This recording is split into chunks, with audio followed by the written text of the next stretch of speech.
These are the 5 different variations of our basic winnower.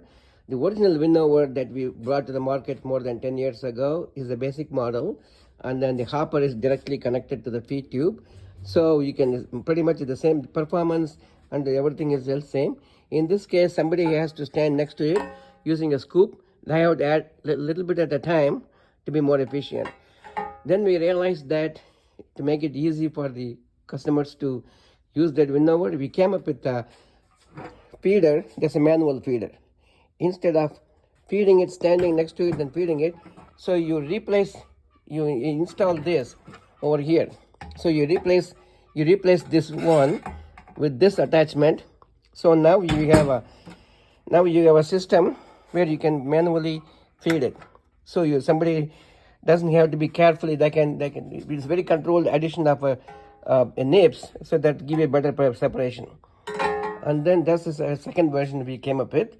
And then we have motorized this manual dispenser with a motor, what we call as a motorized metering device. It's a very popular model. A lot of customers have bought this, and especially this is useful. I mean, if you have your own cracker, you don't want to spend more money, then you can use this. I mean, you can of course have our manual cracker, electric cracker, but if you have your own cracker, our Cocoatown cracker, you can use this motorized metering device. And then recently we have added 2 more accessories. This one is basically a cracker. We have miniaturized it. So this one, the capacity of this one matches with this one. So you manually, if you put your beans here, roasted beans, this cracker has 2 functions. One, when you manually turn it, it cracks the beans, and also it dispenses in a certain way to give you the full efficiency in separation. Then the latest one that we have is we took that. This is the latest version of the winnower that we have it in the stand. So we have connected an electrical controller to control the motor of the cracker. So in this case, everything is automated. So you fill up the roasted beans in the hopper. That will feed into the smaller hopper, and continuously the cracker will run, and so you will have a continuous feeding.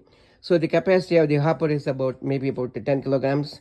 So it will go for 30 minutes. Once you fill that thing up for 30 minutes, automatically it will feed, and then the nips will be collected, and it has to be collected. So we have, as you can see, people can choose depending upon what they have and what they want and what they need.